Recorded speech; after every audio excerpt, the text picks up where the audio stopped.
ಆದರೆ 1947 ಆಗಸ್ಟ್ 14ನೇ ತಾರೀಕು ಭಾರತ ವಿಭಜನೆ ಆಯ್ತಲ್ಲ, ಯಾವ ಆಧಾರದಲ್ಲಿ ವಿಭಜನೆ ಆಯಿತು? ನಾವು ಹಿಂದೂಗಳ ಜೊತೆ ಬದುಕಕ್ಕಾಗಲ್ಲ, ನಮಗೆ ಪ್ರತ್ಯೇಕವಾಗಿರೋ ರಾಷ್ಟ್ರ ಬೇಕು ಅನ್ನೋ ಆಧಾರದಲ್ಲೇ ವಿಭಜನೆ ಆಗಿದ್ದು. ಅದಾದ ನಂತರ ಮತ್ತೆ ಮತೀಯವಾದವನ್ನು ಬೆಳೆಸೋ ಕೆಲಸ ಯಾರು ಮಾಡಿದ್ದು? ಮತೀಯವಾದವನ್ನು ಬೆಳೆಸೋ ಕೆಲಸ ಯಾರು ಮಾಡಿದ್ದು? ವಿಭಜನೆ ಮಾಡಿದ್ದು, ವಿಭಜನೆ ಮಾಡಿದ್ದು, ವಿಭಜನೆ ಸಹಿ ವಕ್ಫ್ ಬಗ್ಗೆ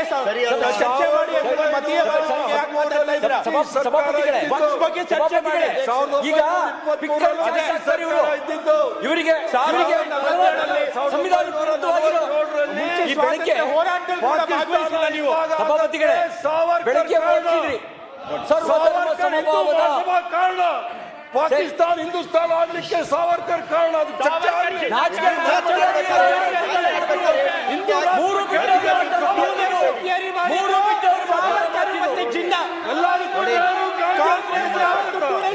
ಪರವಾಗಿರ್ಲಿಲ್ಲ ಇದ್ದಿದ್ದು ಮಾನ್ಯ ಸಭಾಪತಿಗಳೇ,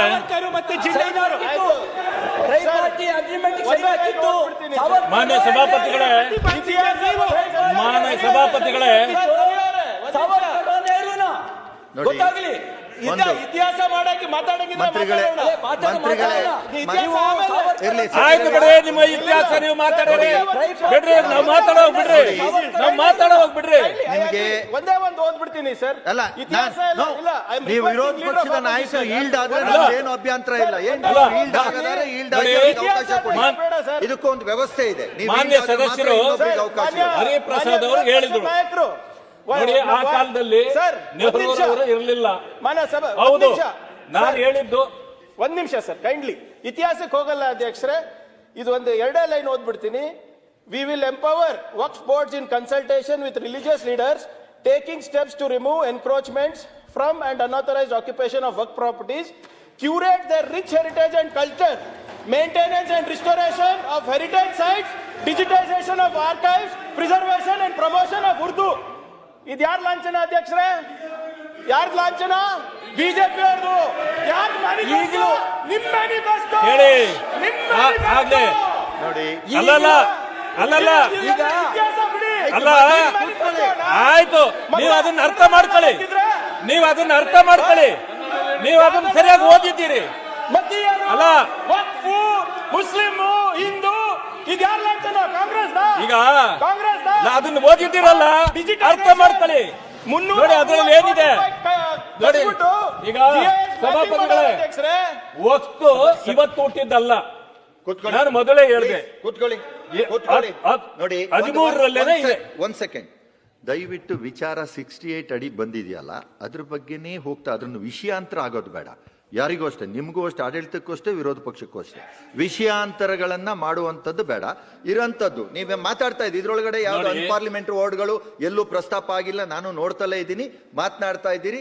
ಆದ್ರೆ ಆ ವಿಚಾರ ಹೋಗಿ ಹೋಗಿ ಬೇರೆ ಟ್ರ್ಯಾಕ್ ತಗೊಳ್ಳೋದು ಬೇಡ. ಇದನ್ನು ಸಂಪೂರ್ಣವಾಗಿ ಒಂದು ಚರ್ಚೆ ಆಗ್ಲಿ, ಒಂದು ಆರೋಗ್ಯಕರವಾದ ಒಂದು ಚರ್ಚೆ ಆಗ್ಲಿ, ಎಲ್ರಿಗೂ ಗೊತ್ತಾಗ್ಬೇಕು. ಅವ್ರು ಮತ್ತೆ ಇನ್ನೊಂದು, ದಯವಿಟ್ಟು ನೀವು ಯಾರು ಆದ್ರೆ ನಿಮ್ಗೆ ಅವಕಾಶ ಇಲ್ದಿರ್ ನೀವು ಮಾತನಾಡ್ಬೇಕಾದ್ರೂ ಅಷ್ಟೇ. ಅಪೋಸಿಷನ್ ಯಾರು ಎದ್ ನಿಂತ್ರೆ ನೀವು ಇಲ್ದಾದ್ರೆ ಅವ್ರಿಗೆ ಆಯ್ತು, ಮಂತ್ರಿಗಳು ನೀವು ಜವಾಬ್ದಾರಿಲಿ ಇದ್ದೀರಿ, ನೀವು ವಿಷಯ ಮಂಡನೆ ಮಾಡ್ತೇನೆ. ಇವೆಲ್ಲವೂ ಕೂಡ ಇತಿಹಾಸದ ಉದ್ದಕ್ಕೆ ಸಿಕ್ಕಿರ್ತಕ್ಕಂಥ ವಿಚಾರಗಳೇ. ನಾನು ವಿಷಯ ಬಿಟ್ಟು ಹೋಗೋದಿಲ್ಲ. ಪದೇ ಪದೇ ನೀವು ಎದ್ದು ನಮ್ಮನ್ನ ಈ ರೀತಿ ದಾರಿ ತಪ್ಪಿಸ್ತೀರಿ ಅಂತಂದ್ರೆ ನಾವೇನು ಮಾಡಕ್ಕಾಗಲ್ಲ ಅದಕ್ಕೆ. ಆಮೇಲೆ ನೀವು ನಾನು ಹೇಳಿದ್ದಕ್ಕೆಲ್ಲ ನಿಂತು ಉತ್ತರ ಕೊಡ್ಬೇಕಾಗಿಲ್ಲ. ನೀವು ಕೊಡಿ, ನಿಮಗೆ ಅವಕಾಶ ಇದೆ, ಉತ್ತರ ಕೊಡಿ. ಆಮೇಲೆ ನಾವೇನ್ ತಡೆದಿದ್ದೀವಾ ನಿಮ್ಮನ್ನ? ಇಲ್ಲ, ನಾವು ತಡೆಯೋದು ಇಲ್ಲ. ಆದ್ರೆ ವಿಷಯವನ್ನ ಮಂಡನೆ ಮಾಡಬೇಕು. ಇವತ್ತು ಪರಿಸ್ಥಿತಿ ರಾಜ್ಯದಲ್ಲಿ ಏನಾಗಿದೆ ಜನ ಎಲ್ಲ ನೋಡ್ತಾ ಇದ್ದೀವಿ, ನೀವು ನೋಡ್ತಾ ಇದ್ದೀರಿ. ಆದ್ರೆ ಪರಿಸ್ಥಿತಿ ಇವತ್ತು ಎಲ್ಲ ರೈತರು ಕಾಲದಿಂದ ಅವರು 3, 4, 5 ಇದರಿಂದ ಮಾಡ್ಕೊಂಡು ಬರ್ತಿರೋಂಥ ಜಮೀನುಗಳಲ್ಲಿ ಪಹಣಿ ತೆಗೆದ್ರೆ ಹೋಗ್ತಂತ ಬರ್ತಾ ಇದೆ. ನಾನು ಹೋಗಿದ್ದೆ ವಿರಕ್ತ ಮಠ ಸಿಂಧಿಗೆಯಲ್ಲಿ, ಅದು 11ನೇ ಶತಮಾನದ ಮಠ. ಇವತ್ತದರಲ್ಲಿ ವಕಫ್ ಬಂದ್ರೆ ನೀವು ಹೇಳ್ತಿರೋ ಒಂದು ಕಡೆ ಗಿಫ್ಟ್ ಕೊಟ್ಟಿದ್ದು, ದಾನವಾಗಿ ಕೊಟ್ಟ ಜಮೀನುಗಳು. ವಕ್ಫ್ ಅದು ಕಷ್ಟನೇ ಹೇಳೋದು. ಇರ್ಲಿ, ವಕ್ಫ್ ಬೋರ್ಡ್ ಇರ್ಲಿ. 11ನೇ ಶತಮಾನದ ಮಠ ಯಾವತ್ತೂ ವಕ್ಫ್ ಅಂತ ಇರಲಿಲ್ಲ. ಅವ್ರು ಯಾವುದೋ ವಿಚಾರಕ್ಕೆ ಹೋಗಿ 2 ವರ್ಷದ ಹಿಂದೆ ತೆಗೆದಾಗ ವಕ್ಫ್ ಅಂತ ಬಂದಿತ್ತು. ಅದು ಹೋಗಿ ಅರ್ಜಿ ಕೊಟ್ಟರು, ಏನು ಮಾಡಿದ್ರು ಆಗಲಿಲ್ಲ. ಈಗಲೂ ಕೂಡ ಹಾಗೇ ಇದೆ, ಅವ್ರು ಹೋರಾಟ ಮಾಡ್ತಿದ್ದಾರೆ. ಇದು ಬಂದ ಮೇಲೆ ಪಕ್ಕದ ಮಠಮಾನ್ಯಗಳವರು ಕೂಡ ಹೋಗಿ ತಿಳಿಸಿ ನೋಡಿದ್ರು, ಏನಪ್ಪ ಅವ್ರದೇ ಆಗಿ ಬಂದಿದ್ದೆಲ್ಲ ನಮ್ಮದೇನಾಯ್ತು ಅಂತ. ಬಟ್ ಅಲ್ಲಿ ನೋಡಿದ್ರೆ ಅವರಲ್ಲೂ ಬಂದಿತ್ತು. ಈಗ ರೈತರುಗಳಿಗೂ ಬಂದಿದೆ, 2,000 ಎಕರೆ ಬಂದಿದೆ, 3,000 ಎಕರೆ ಬಂದಿದೆ ಅಂತೇಳಿ ವಿಜಯಪುರದಿಂದ ಪ್ರಾರಂಭ ಆಗಿದೆ. ಕೋಲಾರದಲ್ಲೂ ಕೂಡ ಇದೆ. ಈಗ ಎಷ್ಟೋ ಗ್ರಾಮಗಳಲ್ಲಿ ಆ ಸಮುದಾಯವೇ ಇಲ್ಲ. ಕಬ್ರಸ್ತಾನ್ ವಕಫ್ ಸೇರಿರೋದು ಬಂದಿದೆ, ಅಲ್ಲಿ ಸಮುದಾಯವೇ ಇಲ್ಲ. ಅಲ್ಲಿ ನಿಮಗೆ ದಾನ ಕೊಟ್ಟವ್ರು ಯಾರು? ಹೇಳ್ತೀನಿ. ಕೂತ್ಕೊಳ್ಳಿ, ಆಮೇಲೆ ನೀವು ಬೇಕಾದ್ರೆ ಕೇಳಿ, ಪ್ರಶ್ನೆ ಮಾಡಿ. ಓಕೆ, ಮಾತಾಡಿ. ಇಲ್ಲಿ ಅವ್ರು ಹೇಳಿದ್ದಕ್ಕೆ ಹೇಳ್ತೀನಿ. ಹರಿಹರದ ಹತ್ರ ದಾನವಳ್ಳಿ ಅಂತಿದೆ, ಅಲ್ಲಿಗೆ ಹೋಗಿದ್ದೆ ನಾನು. ಅಲ್ಲಿ ಹೋದಾಗ ಆ ಊರಲ್ಲಿ ಯಾರು ಇಲ್ಲ. ಆಮೇಲೆ ಇನ್ನೊಂದು ಹೆಸರಿದೆ, ಚಳ್ಳಕೆರೆ, ಅಲ್ಲೂ ಇದೆ. ಆಮೇಲೆ ಹೊಳಲ್ಕೆರೆ, ಚಂದ್ರಣ್ಣ ಎಲ್ಲ ಬಂದಿದ್ರು, ನಿಮ್ಮ ಲೀಡರ್ಗಳು ಕೂಡ ಬಂದಿದ್ರು. ಚಳ್ಳಕೆರೆಯಲ್ಲಿದ್ದಾರೆ. ಆಮೇಲೆ ಮಾತಾಡೋದು. ಚಳ್ಳಕೆರೆಯಲ್ಲಿ ನಿಮ್ಮ ಜನ ಇದ್ದಾರೆ, ಇಲ್ಲ ಅಂತಲ್ಲ. ಆ ಗ್ರಾಮದಲ್ಲಿ ಇಲ್ಲ, 4 ಗ್ರಾಮ ಆಚೆ ಇದೆ. ಆದರೆ ಇಲ್ಲಿ 5 ಎಕರೆ 38 ಗುಂಟೆ ಜಮೀನು ಅಲ್ಲಿ ಹೆಸರಿನಲ್ಲಿದೆ, ಅಲ್ಲಿ ಆ ಊರಿನಲ್ಲಿ. ಅದು ಓನ್ ಜಮೀನು, ವಕ್ಫ್ ಬೋರ್ಡ್ ಇಂದ ಅಲ್ಲ, ಖರೀದಿ ಮಾಡಿರತಕ್ಕಂಥ ಜಮೀನು. ಡಾಕ್ಯುಮೆಂಟ್ ಇದೆ. ನೀವು ಆಮೇಲೆ ಮಾತಾಡಿ, ಸುಮ್ಸುಮ್ಗೆನೆ ಮಾತಾಡಿದ್ರೆ ನೀವು ಹೋಗಿ ಎಜುಟೇಷನ್ ಮಾಡಕ್ಕೆ ಗೊತ್ತಿದೆ ನಮ್ಗೆ. ಎಲ್ಲ ದಾಖಲೆ ಇದ್ರೆ ಜನ ಇದ್ರೆ ಸದನದಲ್ಲಿ ಮಂಡಿಸ್ಬಿಡಿ. ಜನ ಇದ್ರೆ ಏನ್ ಮಾಡ್ಬೇಕು? ನೀವೆಲ್ಲಾ ಕಡೆ ನಿಮ್ಮ ಆಸ್ತಿ ಜನ ಇದ್ದಂಗೆ ಇರ್ತಾರ. ದಾಖಲೆ ಇದ್ರೆ ನೀವು ನೋಡಿ, ಮಂಡಿಸ್ಬಿಡಿ. ಅಲ್ಲಿ ಜನ ನಮ್ಮ ಗಮನಕ್ಕೆ ಬಂದಿರೋದು ನಾನು ಹೇಳ್ತೀನಿ. ಒಂದು ಇನ್ಫಾರ್ಮೇಶನ್, ನೀವು ಅವ್ರು ಮಾತನಾಡ್ಬೇಕಾದ್ರೆ ನೀವು ಅವ್ರಿಗೆ ಕೌಂಟರ್ ಮಾಡ್ತಾ ಇದ್ರೆ ನಾವೇನು ಮಾಡಕ್ಕಾಗಲ್ಲ. ನೀವು ನೇರವಾಗಿ ಚೇರ್ ಒಟ್ಟಿಗೆ ಮಾನ್ಯ ಮಾತನಾಡಿ, ಸಭಾಪತಿಗಳೇ, ಅಲ್ಲಿ ಅವ್ರು ಮಾತನಾಡಂತದ್ದು ರೆಕಾರ್ಡಿಗೂ ಜನ ಇಲ್ಲ ಅಂದ್ರೆ ಒಬ್ರು ವಿಪ್ ಆಗಿ ಮತ್ತೆ ಅವ್ರು ಏನ್ ಹೇಳ್ತಾರೆ ದಾಖಲೆಗಳು ಕೊಡ್ಬೇಕಲ್ಲ ಅವರು. ಕೇಳಿ, ಈಗ ಬಾಯಿ ಬಂದ ದಾಖಲೆ ಎಲ್ಲಾ ದಾಖಲೆಗಳು ಕೊಡ್ತೀನಿ ಸಮಯ, ಎಲ್ಲಾ ದಾಖಲೆಗಳನ್ನ ಕಲೆಕ್ಟ್ ಮಾಡಿ ನೀವು ಕೂತ್ಕೊಳ್ಳಿ ಮಾತಾಡಿ. ಈಗ ಎಲ್ಲ ದಾಖಲೆಗಳನ್ನು ಕೊಡ್ತೇವೆ. ಈಗ ಸಡನ್ ಆಗಿ ಏನಾಯ್ತು ಅಂದ್ರೆ, ಇವತ್ತಿದು ಬರ್ತದಂತ ಗೊತ್ತಿರಲಿಲ್ಲ, ಎಲ್ಲವೆಲ್ಲ ಬರೆದಿಟ್ಟಿದ್ದು ರೂಮಲ್ಲಿ ಇತ್ತು, ನಾನು ತಂದಿರ್ಲಿಲ್ಲ. ನಾಳೆ ಎಲ್ಲ ಬೇಕಾದ್ರೆ ನಿಮ್ಮ ಟೇಬಲ್ ಅಲ್ಲಿ ತಲುಪಿಸ್ತೀನಿ, ಹೇಳಿ ತೋರಿಸಿ ಅವ್ರಿಗೆ. ಏನ್ ನನ್ ಚಿಂತೆ ಇಲ್ಲ. ಈಗ ಗೊತ್ತಿರೋ ನೀವೇ ಮಣ್ಣೆ ಮಾಡಿ ಬರುತ್ತೆ ಅಂತ ಗೊತ್ತಿಲ್ಲ ಸರಿ. ಇದರಲ್ಲಿ 100ಕ್ಕೆ 100 ಹೀಗೆ ಆಗಿದೆ ಅಂತ ನಾನು ಹೇಳೋದಿಲ್ಲ. ಆಗಿರ್ತಕ್ಕಂಥದ್ದು ಗಮನಕ್ಕೆ ತರ್ತಾ ಇದ್ದೀವಿ. ಇವತ್ತು ನಮ್ಮ ಪಕ್ಷದಿಂದ 3 ತಂಡಗಳಾಗಿ ನಾವು ಇಡೀ ರಾಜ್ಯದಲ್ಲಿ ಸುತ್ತಾಡಿದ್ದೇವೆ. ಜನ ಏನು ನಮಗೆ ಗಮನಕ್ಕೆ ಕೊಟ್ಟಿದ್ದಾರೆ ಅದನ್ನು ಸದನದ ಮುಂದೆ ಇಡತಕ್ಕಂಥದ್ದು ನಮ್ಮ ಧರ್ಮ. ಇವತ್ತಿನ ದಿವಸ ಇತ್ತು, ನಾನೇನು ತಪ್ಪು ಏನು ಹೇಳಲಿಲ್ಲ, ಇದರಿಂದ ಬಂದಿರತಕ್ಕಂಥದ್ದೇ. ಮೂಲ ವಫ್ ಕಾಯ್ದೆ 1913ರ ಬಗ್ಗೆ ಮಾತನಾಡಿದರೆ ಶಿಯಾ ಮತ್ತು ಸುನ್ನಿಗಳ ನಡುವಿನ ಯಾವುದೇ ವಿವಾದವು ನ್ಯಾಯಾಧೀಕರಣಕ್ಕೆ ಮಾತ್ರ ಹೋಗುತ್ತದೆ, ಇದರಲ್ಲಿತ್ತು.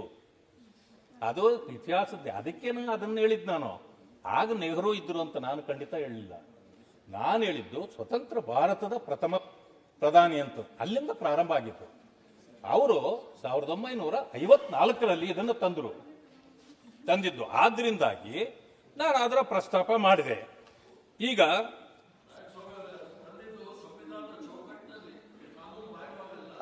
ಪಂಡಿತ್ ಜವಾಹರ್ಲಾಲ್ ನೆಹರು ತಂದಿದ್ದು ಆಗಲೂ ಕಾನೂನು ಮಾಡಿದ್ದು ಸಂವಿಧಾನದ ಚೌಕಟ್ಟಿನಲ್ಲಿ ಮತ್ತು ಲೋಕಸಭೆಯಲ್ಲಿ ಚರ್ಚೆ ಮಾಡಿ ತಂದಿರತಕ್ಕಂಥದ್ದು. ಮಾನ್ಯರೇ, ನಾನೊಂದು ಮಾತು ಹೇಳಿದೆ. ನಾನು ಕಾನೂನು ಬಾಹಿರವಾಗಿ ನೀವು ತಂದಿದ್ದೀರಿ ಅಂತ ಎಲ್ಲೂ ಹೇಳಲಿಲ್ಲ. ಇಲ್ಲೂ ನಾನು ಹೇಳಿದ್ದು ಆವತ್ತಿನ ದಿವಸ ಅದಕ್ಕೆ ಜೀವ ಕೊಟ್ಟವರು ಅವರ ಹೆಸರನ್ನು ಮಾತ್ರ ಹೇಳಿದ್ದೀನಿ. ಅದಾದ್ಮೇಲೆ ಹೆಂಗೆ ನಡ್ಕೊಂಡು ಬಂತು 2013ರವರೆಗೆ ಹೆಂಗೆ ನಡ್ಕೊಂಡು ಬಂತು ಅಂತ ಹೇಳಿದ್ದೇನೆ. ಇದರಲ್ಲೇನು ಇದು ತಪ್ಪಿದೆ? ಆದ್ರೆ ಇವತ್ತಿನ ಪರಿಸ್ಥಿತಿಗೆ ಬರೋಣ. ನಾನು ಈಗ ಚರಿತ್ರೆಗೆ ಹೋಗೋದು ಬೇಡ, ಇವತ್ತಿನ ಪರಿಸ್ಥಿತಿಯನ್ನಷ್ಟೇ ಅವಲೋಕನ ಮಾಡೋಣ. ಈಗ ಅವರ ಆಸ್ತಿಗಳು, ಜಮೀನು ದಿನ ದಿನಕ್ಕೆ ಉದ್ಭವ ಆಗ್ತಾ ಇದೆ. ಎಲ್ಲಿಂದ ಬಂತು? ಇದು ಯಾರು ಕೊಟ್ರು? ಇದು ಮೊದಲನೇದಾಗಿ ಏನಿದೆ ಇದರಲ್ಲಿ, ದಾನ ಕೊಟ್ಟಿದ್ದು ಅಂತಿದೆ. ದಾನ ಕೊಟ್ಟ ಜಮೀನುಗಳು ಎಲ್ಲಿಂದ ಬಂತು? ಇವತ್ತು ರಾಜ್ಯದಲ್ಲಿ ದಲಿತ ಸಮುದಾಯಗಳು ಎಲ್ಲಾದ್ರೂ ಯಾರಾದ್ರೂ ತೀರ್ಕೊಂಡ್ರೆ ಅವ್ರನ್ನ ಉಳ್ಲಿಕ್ಕೆ ಜಾಗ ಇಲ್ಲ.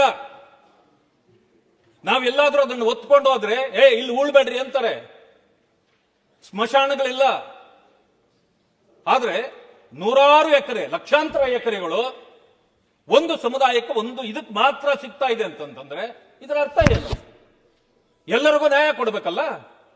ನಾನು ಅದೇ ಹೇಳಿದೆ, ಮೈನಾರಿಟಿ ಅಂತ ಬರೋದಾದ್ರೆ ಜೈನರಿದ್ದಾರೆ, ಸಿಖ್ಖರಿದ್ದಾರೆ, ಬೌದ್ಧರಿದ್ದಾರೆ, ಕ್ರೈಸ್ತರಿದ್ದಾರೆ, ಎಲ್ರಿಗೂ ಬರಬೇಕಲ್ಲ. ಆಯ್ತು, ಹಂಚುಬಿಡಿ ಆಗಿದ್ರೆ ಜನಾಂಗಗಳನ್ನು ಹಿಡ್ಕೊಂಡು ಹಂಚುವಿ ಎಲ್ಲರಿಗೂ ಸಿಗ್ಲಿ, ನಾನೇನು ಬೇಡ ಅಂದಿಲ್ಲ.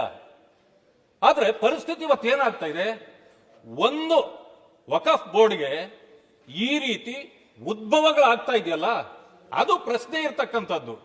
ಆ ಪ್ರಶ್ನೆಯನ್ನ ನಾವು ಎತ್ತಿದ್ದೇವೆ. ಜೊತೆಗೆ ಈಗ ಕಾಲಂ 11 ಯಾರು ಬೇಕಾದ್ರೂ ಬದಲಾವಣೆ ಮಾಡಿಬಿಡ್ತಾರೆ. ಇವತ್ತು ಬಂದಿದೆ, ನಾಳೆ ಹೋಗಿ ವಿಲೇಜ್ ಅಕೌಂಟೆಂಟ್ಗೆ ಹೇಳಿ ನೋಡಪ್ಪ ಇದು ಹೀಗೆ ಅಂತ ಸರಿ ಮಾಡುವಂತಂದ್ರು ಮಾಡಿಬಿಡ್ತಾರೆ. ಆದ್ರೆ ಆಸ್ತಿ ಒಂದಾಗೋಗ್ತದ? ನಿಮ್ಮ ಆಸ್ತಿ ಇದ್ದಿದ್ದು ನನ್ನ ಆಸ್ತಿ ನನ್ನ ಹೆಸರು ಬರೆಸ್ಬಿಟ್ರೆ ಆಗತ್ತಾ? ಆಗೋದಿಲ್ಲ. ಅದು ನಮಗೆ ಗೊತ್ತಿದೆ. ಮಾನ್ಯ ಮುಖ್ಯಮಂತ್ರಿಗಳು ಆದೇಶ ಮಾಡಿದ್ರು, 11ನೇ ಕಾಲಮಲ್ಲಿ ಬಂದಿರತಕ್ಕಂಥ ವಕಫ್ನ ನಾವು ತೆಗೆದು ಬಿಡ್ತಾ ಇದ್ದೀವಿ, ಇನ್ನು ಮೇಲೆ ಯಾರು ನಮೂದಿಸಬೇಡಿ ಈಗ ಅಂತ ಹೇಳಿದ್ರು. Okay, welcome it. ಆದ್ರೆ ನಾನು ಹೇಳ್ತಕ್ಕಂಥದ್ದು, ತೆಗೆದ ತಕ್ಷಣ ಹೋಗೋದಿಲ್ಲ. ಅದರ ಮೂಲ ಏನು? ಎಲ್ಲಿಂದ ಬಂತು? ಯಾಕೆ ಬಂತು? ಇದರ ಮೂಲಕ್ಕೆ ಹೋಗ್ಬೇಕಾಗಿದೆ. ಅಲ್ಲಿ ತೆಗೆದ್ರೆ, ಬೇರು ತೆಗೆದ್ರೆ ಮಾತ್ರ. ಇಲ್ಲ ಅಂತಂದ್ರೆ ನೀವು ಕೊಂಬೆ ತೆಗೆದ್ರೆ ಏನು ಆಗೋದಿಲ್ಲ. 1974 ಗೆಜೆಟ್ ಅಲ್ಲಿದೆ ಅದೆಲ್ಲ. ಆ ಗೆಜೆಟ್ ನಲ್ಲಿ ತೆಗಿಬೇಕು. ಇವತ್ತೊಂದು ದಿವಸ ಇವರು ಸುಮಾರು 54,000 ಎಕರೆ ವಕಫ್ ಬೋರ್ಡ್ ಇದೆ ಅಂತ ಹೇಳಿ ಒಂದು ವರದಿ ಬಂದಿತ್ತು. 26,000 ಎಕರೆಯನ್ನ ಯಾರ್ಯಾರು ಇನ್ಫ್ಲೂಯೆನ್ಸ್ಡ್ ಪೊಲಿಟಿಷಿಯನ್ಸು, ಮಠಾಧಿಪತಿಗಳು, ಬೇರೆ ಬೇರೆ ಅಂದ್ರೆ ಮೌಲ್ವಿಗಳು ಇದಾರೋ ಅವರೆಲ್ಲ ಅದನ್ನ ಕೆಲವೆಲ್ಲ ಮಾರಾಟ ಮಾಡ್ಕೊಂಡಿದ್ದಾರೆ ಅಂತೆಲ್ಲಾನು ಒಂದು ವರದಿ ಬಂದಿದೆ. ಮಾನಪ್ಪಾಡಿ ವರದಿಯಲ್ಲಿ ಬಂದಿದೆ. ಬಂದ್ರೆ ಅದರ ಬಗ್ಗೆ ಯಾರೂ ತಲೆ ಕೆಡಿಸ್ಕೊಂಡಿಲ್ಲ. ಇವತ್ತು ಅದು ಬೇರೆ ವಿಷಯ. ಅದನ್ನ ಸರ್ಕಾರ ಯಾವ ರೀತಿ ತೀಕ್ಷ್ಣವಾಗಿ ತಗೊಳ್ಳೋದಿಲ್ವಾ ಅದು ಬೇರೆ ವಿಷಯ. ಆದ್ರೆ ರೈತರನ್ನ ಒಕ್ಕಲೆಬ್ಬಿಸುವ ಕೆಲಸ ಪ್ರಾರಂಭ ಆಗಿದೆಯಲ್ಲ, ಇದ್ದಕ್ಕಿದ್ದಾಗೆ ರೈತರ ಆಸ್ತಿಗಳಲ್ಲಿ, ಪಾಣಿಗಳಲ್ಲಿ ಆ ಹೆಸರು ಬಂದಾಗ, ಪಾಣಿಗಳಲ್ಲಿ ಹೆಸರು ಬಂದಾಗ ಅವರಿಗೆ ಈಗ ಆತಂಕದಲ್ಲಿದ್ದಾರೆ. ಅವರೆಲ್ಲ ಈಗ ಆತಂಕದಲ್ಲಿದ್ದಾರೆ. ಅವರು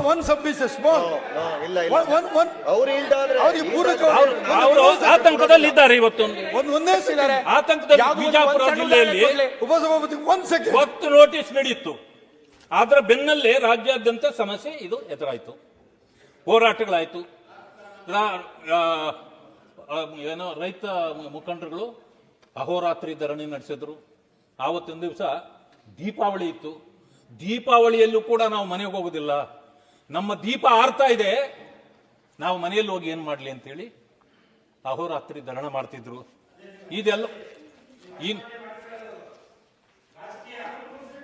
ತಾವು ತಾಳ್ಮೆಯಿಂದ ಕುತ್ಕೊಂಡ್ರೆ ದೇವ್ರು ಒಳ್ಳೇದು ಮಾಡ್ತಾನೆ ನಿಮಗೆ. ಬೇರೆ ಉದ್ಯೋಗನೇ ಇಲ್ಲ, ನಮ್ಮ ಹೆಸರು ತಾಳ್ಮೆಯಿಂದ ಕುತ್ಕೊಂಡ್ರೆ ದೇವ್ರು ಒಳ್ಳೇದು ಮಾಡ್ತಾನೆ ನಿಮಗೆ. ಮುಸಲ್ಮಾನರಿಗೆ ಬಿಟ್ರೆ ಬೇರೆ ದಂಧೆ ಇಲ್ಲ. ವಿಜಯಪುರ 1ರಲ್ಲಿ ನಮ್ಮ ಹೆಸರು 15,000 ಎಕರೆ ಜಮೀನಿನಲ್ಲಿ ಇವತ್ತು ರೈತರದು ಪಾಣಿಗಳಲ್ಲಿ ಬಂದಿದೆ. ಈಗ ಬೇರೆ ಬೇರೆ ಕಡೆ ಬಂದಿದೆ ನೋಡಿ. ಕೋಲಾರಕ್ಕೆ ನಿನ್ನೆ ಎಲ್ಲ ಮೊನ್ನೆ ಹೋಗಿ ಬಂದೆ ನಾನು. ಕೋಲಾರಕ್ಕೆ ಹೋಗಿ ಬಂದೆ. ಕೋಲಾರದ ಒಂದಲ್ಲಿ ಚಿಂತಾಮಣಿ ಹತ್ರ ಒಂದು ರೈತರು 100 ವರ್ಷದ ಅರಳಿ ಮರ ಇದೆ. ಅದರಲ್ಲಿ ಆ ರೈತರು ಹೊತ್ತು ಆವತ್ತಿಂದ ಬೆಳೆ ಬೆಳೀತಿದ್ದಾರೆ. ನನ್ನ ಹತ್ರ ಫೋಟೋಗಳಿವೆ, ಬೇಕಾದ್ರೆ ನಾಳೆ ತಮಗೆ ತಲುಪಿಸ್ತೇನೆ. ಆದ್ರೆ ಅವರು 5 ತಲಾಂತರದಿಂದ ಯಾರ್ಯಾರು ತೀರ್ಕೊಂಡಿದ್ದಾರೋ ಅದಷ್ಟು ಸ್ಮಶಾನದ ರೀತಿಯಲ್ಲಿ ಮಾಡಿ ಹಾಕೊಂಡಿದಾರಲ್ಲೇ, ಫೋಟೋಗಳನ್ನು ತೆಗೆಸ್ಕೊಂಡು ಬಂದಿದ್ದೀವಿ ನಾವು. ಆದ್ರೆ ರಾತ್ರಿ ಹೋಗಿ ಒಂದು 500 ಜನರು ಹೋಗಿ ಅದಕ್ಕೆ ಕೂಚ ಹಾಕಿ ಬೇಲಿ ಹಾಕ್ಬಿಟ್ಟು ಅದರಲ್ಲೆಲ್ಲ ಕೋಸು ಬೆಳೆದಿತ್ತು, ಮೆಣಸಿನಕಾಯಿ ಬೆಳೆದಿತ್ತು, ಯಾವುದು ಕಿತ್ಕೊಳ್ಳೋಕ್ಕೂ ಬಿಡ್ಲಿಲ್ಲ. ಅಂದ್ರೆ ಈ ರೀತಿ ಆಗ್ತಾ ಇದ್ರೆ ಇದನ್ನ ಕೇಳಬಾರದು ಅಂತ ಅದಕ್ಕೆ ಸಭಾಪತಿಗಳೇ, ವಿರೋಧ ಪಕ್ಷದ ನಾಯಕರು ಮಾತಾಡಬೇಕಾದ್ರೆ ಭ್ರಮೆಯ ಭೂತ, ಇಲ್ದಲೇನೆ ಬಾಯಿ ಬಂದಂಗೆ ಮಾತಾಡ್ತಾರೆ. ಒಂದು ರೀತಿಯ ಭ್ರಮೆಯ ಭೂತ ಇದು. ಮಾತ್ರ ಅಷ್ಟೇ ಈ ಭೂತವನ್ನ ಕಿತ್ತಾಕ್ತಕ್ಕಂತ ಒಂದು ವ್ಯವಸ್ಥೆ ಆಗಬೇಕು. ಇಲ್ಲ ಅಂತ ಏನಾಗತ್ತೆ, ನಾವು ನೋಡಿ, ಅವರು ನಾವು ಎನಿಮಿಗಳಲ್ಲ, ನಾವೆಲ್ಲರೂ ಸಹೋದರತ್ವದಿಂದ ಈ ದೇಶದಲ್ಲಿ ಬಾಳ್ಬೇಕಾಗಿರೋರು. ಈ ಸಣ್ಣ ಪುಟ್ಟ ಈ ವಿಚಾರಗಳು ಬರೋದ್ರಿಂದ ಏನಾಗತ್ತೆ, ವೈಷಮ್ಯಗಳು ಬೆಳೀತಾ ಹೋಗ್ತಿರ್ತದೆ. ಇದಕ್ಕೆ ಸರ್ಕಾರವೂ ಉತ್ತರ ಕೊಡಬೇಕು, ನಾವು ಕೂಡ ಸಹಕಾರ ಕೊಡಬೇಕು. ಸಹಕಾರ ಕೊಡ್ಬೇಕಂತಂದ್ರೆ ಏನ್ ಮಾಡಬೇಕು, ಈ ಬೆಳವಣಿಗೆಯನ್ನ ನಾವು ಅಲ್ಲಿಂದ ಅಲ್ಲಿಗೆ ಕತ್ತರಿಸಬೇಕಾಗತ್ತೆ. ಬೆಳವಣಿಗೆ ಮುಂದೆ ಆಗಬಾರ್ದು. ಅದಕ್ಕೆ ಏನ್ ಮಾಡ್ಬೇಕಂತಂದ್ರೆ ಈ ಪಾಣಿಗಳಲ್ಲಾಗಲಿ ದಾಖಲೆಗಳಲ್ಲಾಗಲಿ ಉದ್ಭವ ಆಗ್ತಿದೆಯಲ್ಲ, ಆ ಮೂಲವನ್ನ ಹುಡುಕಬೇಕಾಗಿದೆ. ನಮಗೆ ಗೊತ್ತಿದೆ, ಕೆಲವು ಕಡೆಯಲ್ಲಿ ರಿಟೈರ್ಡ್ ಅಧಿಕಾರಿಗಳು ವಕಫ್ನ ಜೊತೆಯಲ್ಲಿ ಕೂತ್ಕೊಂಡು ಈ ಎಲ್ಲೆಲ್ಲಿ ಆಸ್ತಿಗಳು ಈ ರೀತಿ ಇದೆ ಅದನ್ನು ಗುರುತಿಸೋದು, ಮತ್ತೆ ಅಧಿಕಾರಿಗಳ ಜೊತೆಯಲ್ಲಿ ಹೋಗಿ ಮಾತುಕತೆ ಮಾಡಿ ಪಾಣಿಗಳಲ್ಲಿ ಬರೆಸ್ತಕ್ಕಂಥ ಕೆಲಸವನ್ನ ಮಾಡ್ತಾ ಇದ್ದಾರೆ. ಇದು ಹೊರಗಡೆ ಗೊತ್ತಾಗ್ತಾ ಇಲ್ಲ. ಯಾವಾಗ ಆಗುತ್ತೆ ಅಂದ್ರೆ ಸ್ಫೋಟ ಆದಾಗ ಹೊರಗಡೆ ಗೊತ್ತಾಗೋಷ್ಟೊತ್ತಿಗೆ ಯಾವ ಪರಿಸ್ಥಿತಿಗೆ ಬರ್ತದೆ. ಇನ್ನು ಬೀದಿಗಳಲ್ಲಿ ನಾವು ಅಶಾಂತಿಯನ್ನ ನೋಡಬೇಕಾದಂತ ಪರಿಸ್ಥಿತಿಗಳು ಉದ್ಭವ ಆಗ್ತದೆ. ಇದಾಗಬಾರ್ದು ಅನ್ನೋ ಕಾರಣಕ್ಕೆ ನಾನು ಹೇಳ್ತಾ ಇರೋದು. ನಾನೇನು ನಿಮ್ಮನ್ನು ಎದುರಾಗಲ್ಲ, ಆಗಬಾರ್ದು. ಇದಕ್ಕೆ ಏನ್ ಮಾಡ್ಬೇಕಂತಂದ್ರೆ ಸರ್ಕಾರ ನಿರ್ಧಾರಕ್ಕೆ ಬಂದು ಇದಕ್ಕೆ ರೈತರಿಗೂ ನ್ಯಾಯ ಸಿಗಬೇಕು, ಮಠಮಾನ್ಯಗಳಿಗೂ ನ್ಯಾಯ ಸಿಗಬೇಕು. ಯಾವ ಆಸ್ತಿಗಳು ನಿಮಗೆ ದಾನ ಬಂದಿದೆ, ಯಾವ ಕಾಲದಲ್ಲಿ ಬಂದಿದೆ, ಆ ದಾನ ಬಂದದ್ದು ನಮ್ಮದಲ್ಲ. ನಿಮ್ಮ ವಕಫ್ ಬೋರ್ಡ್ಗೆ ಎಂದೋ ಯಾವುದೋ ಕಾಲದಲ್ಲಿ ದಾನ ಬಂದಿದ್ದು ಅದನ್ನು ನಮ್ಗೆ ವಾಪಸ್ ಕೊಡಿ ಅಂತ ನಾವು ಕೇಳ್ತಾ ಇಲ್ಲ. ಆದ್ರೆ ನೀವು ತಿಳ್ಕೊಳ್ಬೇಕು. ಚಿತ್ರ ಬಂದ್ರೆ ಮಾತ್ರ ಗೊತ್ತಾಗುತ್ತೆ. ಕೊಡಿ ಇದ್ರೆ ಸಾಕ್ಷಿ. ಅರೆ ಸ್ವಲ್ಪ ಕೂತ್ಕೊಳ್ರಿ ನೀವು. ನಾವು ಮಾತಾಡೋದು ನೀವೇ ಮಾತಾಡ್ತೀರಿ. ಮಾತಾಡಿದ್ದೀರಿ ನೀವು ಏನ್ ನೋಡೋದು ಗೊತ್ತಲ್ರಿ ಅಲ್ಲಿ ನೋಡಿ. ಏನು ಬಗ್ಗಲ್ಲ ರಾತ್ರಿ ಬಂದದ್ದು ನಿಮ್ಗೆ ಗೊತ್ತಿದೆ. ಗೊತ್ತಲ್ಲಿ ನೋಡಿದ್ದೀನಿ. ಮಾತಾಡೋಕ್ ಬಿಡ್ರಿ, ನನ್ನ ಅವಕಾಶ ನಿಮಗ್ ಸಮಯ ಕೊಟ್ಟ ಮಾತಾಡಿ. ನೀವು ಗೊತ್ತಲ್ರಿ ಬಗ್ಗಲ್ಲ ರಾತ್ರಿ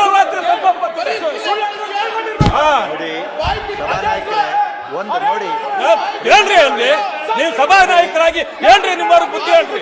ಬಗ್ಗಲ್ಲ ರಾತ್ರಿ ಜಮೀನುಗಳೆಲ್ಲ ಒಡೆಯೋದು ರಾತ್ರಿ ವಾಪಸ್ ಕೊಡೋದು ಗೊತ್ತಿದೆ ನಮಗೂ. ಜಮೀನುಗಳು ಲೂಟಿ ಮಾಡೋರು ರಾತ್ರಿ ಜಮೀನು ಲೂಟಿ ಮಾಡೋದು, ಬೆಳಗ್ಗೆ ವಾಪಸ್ ಕೊಟ್ಬಿಟ್ಟು ಬಗ್ಗಲ್ಲ ನಮಗೂ ಗೊತ್ತಿದೆ.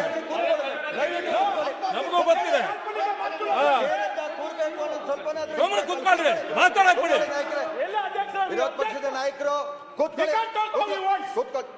ಕೂತ್ಕೊಳ್ಳಿ. ನೀವು ಕೂರ್ಬೇಕು ಅಂತ ನೋಡಿ. ನೀವುಗಳು ಅವ್ರು ಮಾತನಾಡ್ಬೇಕಾದ್ರೆ ಕೇಳ್ತಾ ಇದ್ದೀರಿ, ನೋಟ್ ಮಾಡ್ಕೊಳ್ಳಿ. ಅದು ಕೌಂಟರ್ ಮಾಡಿ. ನಾವು ಕೌಂಟರ್ ಮಾಡೋದು ಬೇಡ ಅಂತ ಯಾರು ಹೇಳೋದಿಲ್ಲ. ಆದ್ರೆ ಅವ್ರಿಗೆ ಪೂರ್ಣ ಮಾಡೋದಕ್ಕೆ ಬಿಡಿ. ಈಗೇನು ಅಂತ ಹೇಳಿದ್ರೆ ನಿಲುವಳಿ ಸೂಚನೆ ನೋಡಿ. ಮಂತ್ರಿಗಳು ನೀವು ಸ್ವಲ್ಪ ಅರ್ಥ ಮಾಡ್ಕೋಬೇಕು. ನೀವೊಬ್ರು ಜವಾಬ್ದಾರಿ ಸ್ಥಾನದಲ್ಲಿರೋರು. ನೀವು ಪ್ರತಿ ಸಂದರ್ಭದಲ್ಲಿ ಹೇಳ್ತಾ ಇದ್ದೀರಿ, ನೀವು ಮಂತ್ರಿ ಇದ್ದೀರಿ. ನೀವು ಅರ್ಥ ಮಾಡ್ಕೊಂಡು ಉತ್ತರ ಕೊಡೋ ಸ್ಥಾನದಲ್ಲಿರುವಂತವ್ರು. ನೀವು ಉತ್ತರ ಕೊಡೋ ಹಿಂದ್ಗಡೆ ಓಕೆ, ನೀವು ನಿಲ್ಲೋದು ಸರಿಯಲ್ಲ. ಇಲ್ಲಿ ಕೂತ್ಕೊಳ್ಳಿ, ನೋಟ್ ಮಾಡ್ಕೊಳ್ಳಿ. ನೋಟ್ ಮಾಡ್ಕೊಂಡು ನೀವೇ ಉತ್ತರ ಕೊಡಿ. ಆಮೇಲೆ ಅದಕ್ಕೆ ಬಿಟ್ಟು ಬೇಕಾದಾಗ ಸದನದ ಸ್ವಲ್ಪ ಗೌರವಗಳನ್ನ ಘನತೆಯನ್ನ ಎತ್ತಿ ಸಭಾಪತಿಗಳೇ ಒಂದು This is request not ಇದೆ. right. ದಯವಿಟ್ಟು ಕರ್ತಾ ನೋಡಿ. ಇದು ಅರ್ಥ ದಯವಿಟ್ಟು ಮಾಡಿ. ಕರ್ತಾ ನೋಡಿ. ನೀವೆಲ್ಲ ಏನಂತ ಬುದ್ಧಿವಂತರಿದ್ದೀರಿ. ಹೇಳಿದ್ರೆ, ಹಿಂಗೆ ರಿಟೈರ್ಡ್ ಆಫೀಸರ್ಸ್ ಕೂತಿದ್ದಾರೆ, ಎಲ್ಲರೂ ರೆವಿನ್ಯೂ ಆಫೀಸರ್ಸ್ ಕೂತಿದ್ದಾರೆ, ಜವಾಬ್ದಾರಿ ಇದು ಸ್ಥಾನದಲ್ಲಿ ಸದ್ಯಕ್ಕೆ ಕೆಲಸ ಯಾರಿಗೂ ಮಾಡ್ತವ್ರು ಗೊತ್ತಿಲ್ಲ. ಇದ್ದೀರಿ. ನೀವು ಹೀಗೆ ಮಾಡೋದು ಫೋಟೋ ಸರಿ ಗೊತ್ತಾಗುತ್ತೆ ಅಂತ ಹೇಳ್ತಾರಂದ್ರೆ ಸರಿಯಲ್ಲ ಇದು. Tell me who the revenue ನೋಡಿ, officers are. Tell me who the retired officers ನೋಡಿ are. ಆಯ್ತು This ನೋಡಿ, is not acceptable, ನಿಮಗೆ ಅಧ್ಯಕ್ಷ. ನಾನು ಇದು ಹೇಳ್ತಾ ನೀವು allow ಇದ್ದೀನಿ. ಮಾಡ್ಬಾರ್ದು. ನೀವು ನೋಟ್ ಮಾಡ್ಕೊಳ್ಳಿ, ನಾನು ನೀವು ಮನವಿ ಆನ್ಸರ್ ಮಾಡಿ. allow ಮಾಡಬೇಡಿ. ಇಲ್ಲಿ ಡಿಸ್ಕಷನ್ ಮಾಡ್ಲಿ. ಡಿಸ್ಕಷನ್ ಅಲ್ಲ. ಒಂದು ಮಾತನ್ನ ಮಂತ್ರಿಗಳೇ Assumption ನೋಡಿ, ಮಾಡಿ ಹೇಳೋದ್ ಬೇಡ. ನಾವು ಒಂದ್ ನಿಮಿಷ Assumption ನಾವು ಮಾಡ್ಕೊಂಡು ಈ ಅಪಾರ್ಟ್ಮೆಂಟ್ ಚೇರಲ್ಲಿ ಮಾಡೋದು ಸಭಾಪತಿಗಳೇ. ಎಲ್ಲಾದ್ರೂ ದಯವಿಟ್ಟು. ಅವರು ಈ ಒಂದು ಕಡತದ ಒಳಗಡೆ ಸೇರಿಸಪಡದಿದ್ದಂತ ವಿಚಾರಗಳನ್ನ ಮಾತನಾಡಿದ್ರೆ ಕಟ್ ಮಾಡಂತ ಪಾರ್ಲಿಮೆಂಟ್ ಆಗಿ ಏನಾದ್ರು ಅವ್ರು ಮಾತನಾಡ್ತಾರೆ ಅಂದ್ರೆ ಅದನ್ನ ಸ್ಟಾಪ್ ಮಾಡಂತ ಕೆಲಸ ನಾವು ಮಾಡಬಹುದು. ಅದರ್ವೈಸ್ ಅವ್ರು ಮಾತನಾಡೋದು ನೀವೇನ್ ಮಾಡ್ಬೇಕು, ನೀವು ಅದಕ್ಕೆ ಇರೋಂಥದ್ದು ಸಮರ್ಥವಾಗಿದ್ದೀರಿ ಆಡಳಿತ ಪಕ್ಷ, ಅದಕ್ಕೆ ಸಮರ್ಥವಾಗಿ ಕೌಂಟರ್ ಮಾಡಕ್ ಶಕ್ತಿ ಇದೆ. ಆಗಿದ್ದಾಗ ಯಾಕೆ ಅದನ್ನ ಡಿಸ್ಟರ್ಬ್ ಮಾತನಾಡ್ಲಿ. ನೋಡಿ, ವಿರೋಧ ಪಕ್ಷದವರು ಮಾತನಾಡೋಂಥದ್ದನ್ನ ಕೇಳಿ, ಅದ್ರಲ್ಲಿ ಏನಾದ್ರು ಇದ್ರೆ ಪಾಯಿಂಟ್ ಆಫ್ ಆರ್ಡರ್ ತನ್ನಿ. ನೋಡಿ ಹರಿಪ್ರಸಾದ್ ರೇ, ನೀವು ಪಾಯಿಂಟ್ ಆಫ್ ಆರ್ಡರ್ ತನ್ನಿ. ಪಾಯಿಂಟ್ ಆಫ್ ಆರ್ಡರ್ ಒಳಗಡೆ ಇದೆ ಅಂದ್ರೆ ಅದನ್ನ ಅವ್ರಿಗೆ ಮಾತನಾಡೋದಕ್ಕೆ ಅವಕಾಶನ. ಅದರ್ವೈಸ್ ನಾವು ಪಾಯಿಂಟ್ ಆಫ್ ಆರ್ಡರ್ ತರದಲ್ಲ ನೀವು ಕೇಳಿ ನಿಲ್ಲಿಸಿ ಅಂದ್ರೆ ಆಗಲ್ಲ. ಇದು ಮೇಲ್ಮನೆ, ಹಿರಿಯರ ಸದನ, ಚಿಂತಕರ ಚಾವಡಿ, ಇಲ್ಲಿ ಚರ್ಚೆ ಆದಾಗ ಸಮಸ್ಯೆಗೆ ಪರಿಹಾರ ಬರ್ತಕ್ಕಂಥ ಆಗ್ಬೇಕು. ಇಲ್ಲಿ ಭಾಷಣ ಮಾಡಿ ಈಗಾಗಲೇ ಕರ್ನಾಟಕ ರಾಜ್ಯದಂತ ಒಂದು ಭಯದ ವಾತಾವರಣ ಸೃಷ್ಟಿ ಮಾಡಿದ್ದಾರೆ. ಇನ್ನೊಂದಷ್ಟು ಭಯದ ವಾತಾವರಣ ಸೃಷ್ಟಿ ಆಗಬಾರದು. ಸಮಸ್ಯೆಗೆ ಪರಿಹಾರ ಇರ್ಬೇಕಾದ್ರೆ ಆ ರೀತಿ ಭಾಷಣ ನಡಿಬೇಕು. ಇಲ್ಲಿ ಚಿಂತಕರ ಚಾವಡಿ ಅಂತ ಹೇಳ್ಸ್ಕೊಳ್ಳೋದು ಯಾಕೆ? ಆಯ್ತು, ನಾವೆಲ್ಲರೂ ಅದನ್ನ ಅರ್ಥ ಮಾಡ್ಕೊಂಡ್ರೆ ಇಲ್ಲಿ ಏನು ಸಮಸ್ಯೆ ಇರೋದಿಲ್ಲ ಹರಿಪ್ರಸಾದ್ ರೇ. ಅದಕ್ಕೋಸ್ಕರ ಈಗ ಹೆಚ್ಚಿನ ವಿಡಿಯೋಗಳಿಗೆ ಪ್ರತಿಧ್ವನಿ ಯೂಟ್ಯೂಬ್ ಚಾನೆಲ್ ಸಬ್ಸ್ಕ್ರೈಬ್ ಮಾಡಿ, ಬೆಲ್ ಐಕಾನ್ ಕ್ಲಿಕ್ ಮಾಡಿ.